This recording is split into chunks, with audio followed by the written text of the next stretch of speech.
Imagine it's the middle of July. The power's out. Your AC is useless. The fans are dead weight. The thermometer on your wall reads 97 degrees. And it's only getting worse. Now imagine your neighbor walking over completely calm, handing you a cold glass of water and saying, "I haven't needed AC in 3 summers." You'd think he was lying or crazy, but what if he wasn't? What if there's a method, simple, affordable, requiring 0 electricity, that can drop the temperature of a room by up to 15 degrees, using nothing more than materials you likely already have access to, not a gadget, not a product, not something you buy from a big box store, something older, something quieter, something that was working long before the first air conditioner was ever invented.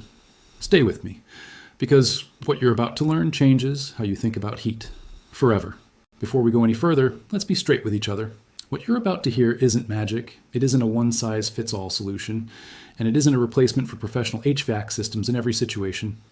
This video is for educational and informational purposes only. The methods discussed are rooted in history, traditional building science, and concepts that researchers and builders have explored for centuries. Results will vary, depending on your climate, your home's construction, your local conditions, and how you apply these principles. Nothing in this video should be taken as professional engineering or construction advice. If you're making significant changes to your home, always consult licensed professionals and check your local building codes.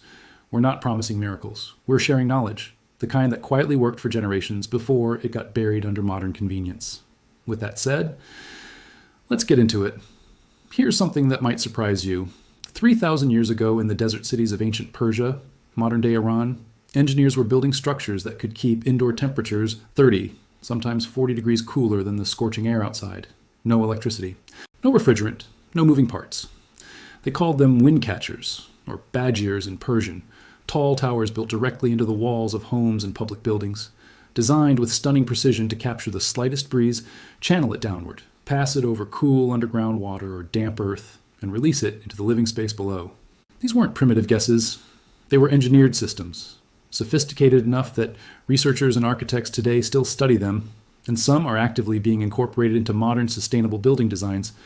But Persia wasn't alone. In ancient Egypt, buildings were oriented to face the prevailing northern winds. Thick, mud brick walls absorbed the brutal daytime heat and slowly released it at night, essentially turning the building itself into a thermal battery. In the American Southwest, the Pueblo people built into cliff sides and used natural overhangs to block the high summer sun while still allowing winter sunlight to warm their homes. These weren't accidents. This was applied science, thousands of years before we had the words to describe it. And here's the thing that matters to you right now, sitting in your home in the middle of summer. The physics hasn't changed. Let's talk about what's actually happening when a room gets hot. Heat moves. That's the first thing to understand. It always travels from where there's more of it to where there's less. Like water flowing downhill, heat flows toward cold. The second thing, air movement dramatically affects how hot we feel, even when the actual temperature stays the same. This is called the wind chill effect in winter, but it works in reverse too. Moving air helps your body shed heat faster through evaporation and convection. The third principle, and this is the one most people forget, is thermal mass. Dense, heavy materials like stone, brick, concrete, and packed earth absorb heat slowly and release it slowly. They act like a sponge. During the day, they soak up warmth. At night, they release it. If you can get cool air moving through a space during the cooler nighttime hours, you can essentially charge those walls with coolness, and they'll work for you throughout the next day. Now, here's where it gets interesting. When you combine thermal mass, strategic ventilation, and evaporative cooling, 3 principles that have existed for millennia, you can create a passive cooling effect that, under the right conditions, can reduce indoor air temperature by 10 to 15 degrees Fahrenheit. No power required. So what does this actually mean for you? A homeowner, a renter, a prepper, or someone who just wants to survive a summer power outage without misery? The core method is called passive cross-ventilation combined with nighttime thermal flushing. During the hottest part of the day, roughly 11 a.m. to 5 p.m., you keep your home sealed. Windows closed. Curtains or blinds drawn, especially on south and west-facing windows. You're keeping the hot air out and trapping whatever coolness is left inside. Then, once the outdoor temperature drops below the indoor temperature, usually after sunset, you open everything up strategically. You create a pathway for air to move through the home. Ideally, you open a low window on the side the breeze is coming from, and a high window or vent on the opposite side of the house. Heat rises. You're letting it escape while pulling cooler air in from below. That's the thermal flush. And if you enhance that with damp materials, a wet sheet hung in the path of incoming air, damp clay pots near a window, or even damp sand in containers, You engage evaporative cooling on top of that. As water evaporates, it pulls heat out of the surrounding air. It's the same reason you feel cold stepping out of a pool on a breezy day. In dry climates, think Arizona, Nevada, parts of Texas, New Mexico, this effect is dramatically more powerful. In humid climates like the Gulf Coast or Southeast, the evaporative component works less effectively, but the ventilation strategy still helps. We're about 3 minutes in, and I want to pause for a second. If this is the first time you've ever heard of passive cooling done this way, drop a comment below. Tell me what state you're in, because climate matters enormously here, and I want to know where you're watching from. And if you've actually tried any version of this, nighttime ventilation, damp cloth cooling, thick curtains in summer, tell me your experience. Did it work? How much difference did you notice? Your real-world results matter more than any theory. And if you're finding this useful, subscribe. Hit the bell. Because Fixvival Secrets is built around exactly this, practical, forgotten knowledge that actually works in the real world. New videos drop regularly, and you don't want to miss what's coming next. Now, let's get into exactly how you do this, step by step. Before anything else, figure out which direction your prevailing summer breeze comes from. In most of the continental US, summer winds tend to come from the south or southwest. Stand outside in the evening and feel it. Note which windows face that direction. Those become your intake windows. From roughly mid-morning to late afternoon, close all windows and doors on the sun-facing sides of your home. Install blackout curtains or thermal curtains on south and west-facing windows if possible. Heavy curtains alone, especially light-colored ones that reflect sunlight, can reduce radiant heat gain significantly. Once outdoor temps cool below indoor temps, feel it with your hand near a window or use a simple outdoor thermometer. Open a low window on the windward side and a high window or bathroom vent on the opposite, leeward side.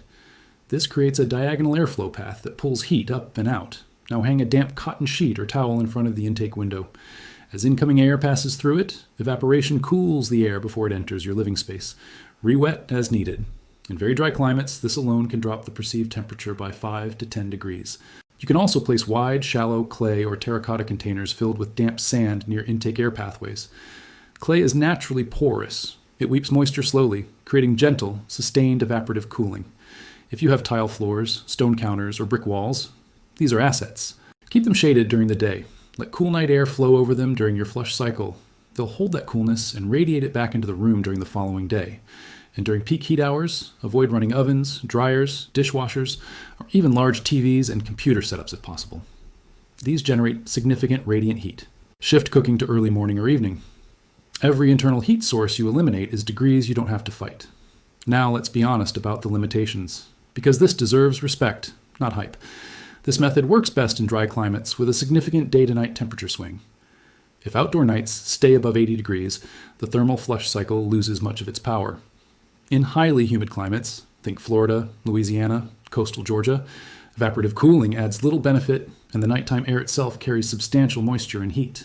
In those environments, this approach alone won't replace air conditioning for most people.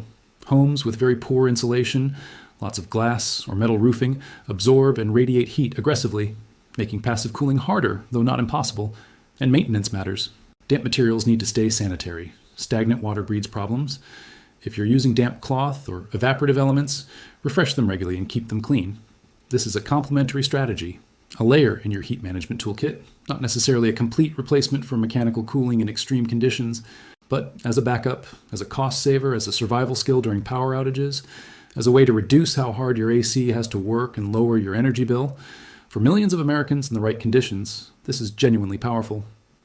3,000 years of human ingenuity figured this out without a single kilowatt of electricity. The Persians in their desert cities, the Egyptians in the Nile Valley, the Pueblo builders in the canyon lands of the Southwest, they all understood something we sometimes forget in the age of thermostats and smart home systems. The environment itself can do the work if you know how to work with it. That knowledge didn't disappear. It just got quieter, overshadowed by easier options. But the physics is still true. The principles still function. And for anyone willing to understand them, they're still available right now in your own home.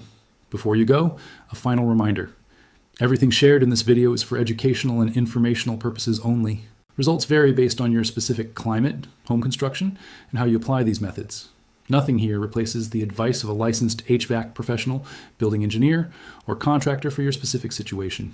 Do your own research. Understand your local climate. Test small before committing to big changes, and always prioritize safety.